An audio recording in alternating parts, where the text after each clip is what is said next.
Flicker is ugly, it's distracting, and it can ruin an otherwise beautiful base. Flicker is what some of us call what happens when two flat surfaces occupy the same plane. Others may call it shimmer or glitching. You may see it on floor plates, where two sections overlap, or a pillar or column, or grass, or any number of things. The way to get rid of flicker is to make the two planes that are exactly together separated by a small amount you cannot see. There are a couple of ways to do this. The first method that I would try is specifically for an upright vertical surface such as a wall. This is because the horizontal axis is able to be gridless or have a very small grid, and we will be moving pieces on the horizontal axis to correct the flicker, whereas the vertical axis doesn't work quite the same way. And so the fix is a little different. I'll show you how to fix flicker there as well, but first, let's look at upright surfaces. I have two wall sections here, and I'm on grid snap 1/4 to make sure they're completely together. When I put them together, you see the flicker. So now I'm going to first just turn off the grid and visually place just one of the wall sections into position so that it looks like it's lining up. However, according to the computer, it's still not perfectly aligned, so the flicker has stopped. If by chance you manage to get it perfectly aligned again and it still flickers, just position it again. There is a way to position it so that you are sure it's not going to flicker, and that is to set your grid snap so that it's very slightly off of the 1/4 grid. To do this, type /grid snap and then the number for the grid. I'm going to throw these grid snap values up for you. They aren't really something to combat flicker, but they're helpful to have if you want to work on a small grid and have things line up with the 1/4 grid. We have this and other resources for building in the Builder's Discord. I decided to use the 1/64 grid as it was very small, and I put in grid snap 0.0156, leaving off the last 25th, or you could change the last 25th to another number. That gave me this, which is nearly invisible. I also tried 0.000001, which is 5 zeros into 1, and that's the smallest increment it has since it goes to 6 placement points. That also gave me a near invisible placement. So perhaps create a keybind to use one of these, maybe F4 since it is the only F key from 1 to 5 that isn't already used. Be sure not to bind a key that is used in editing already, and that will handle pretty much any flicker on an upright surface. However, it might be easier in some situations to do an angle snap instead on an upright surface. Here we have an upright post. We are going to rotate this the shortest distance possible to break apart the surfaces that are glitching. In this case, rotating it on its axis controlled by Alt breaks up the relevant surfaces. Alt happens to control the shortest side that will break the flicker here. So we turn off angle snap and use Alt to turn it in the smallest possible amount and lose the flicker while maintaining the position with very little visual disruption. Of course, which axis you choose to turn will depend on which turn will get rid of the flicker and be the least noticeable. Be aware that angles expand as you get farther from their starting point, and so the longer the side of the object you angle, the more noticeable even small changes become.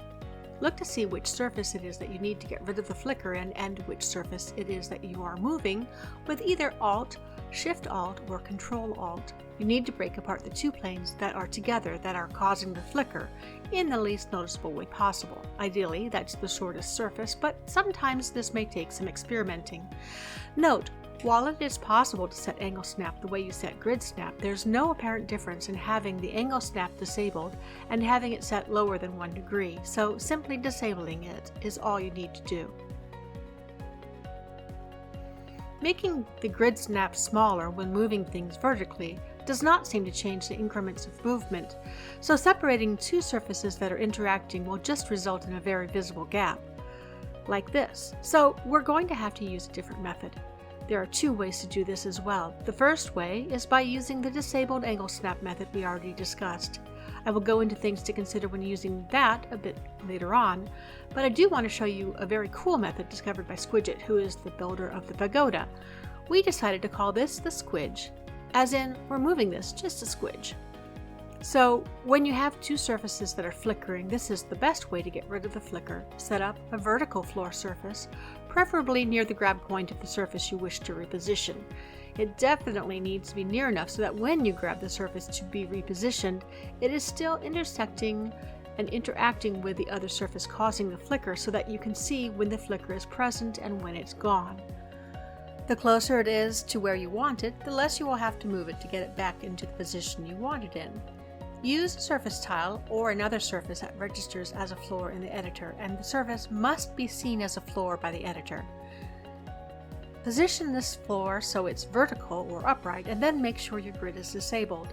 And then grab the flickering item you want to reposition and slide it slightly up or down on the upright floor surface. You should be able to reposition it so that it looks like it's in the exact position it was in before, but according to the 6 decimal places of placement, it's in a slightly different position that looks just the same to us. Once it's vertically where you want it to be, hold Control and move it back to where you want it to be positionally, and that's all there is to it. Now, if your flicker is lying on a horizontal surface, such as the base floor on the low floors that can't be moved out of the way, then you will have to do something else if you want to get rid of the flicker.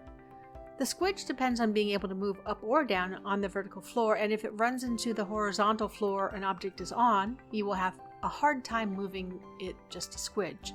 What you can do is, if you have an immovable floor surface interfering with the squidge, use the disabled angle snap and move the piece again along the shortest side the smallest amount possible.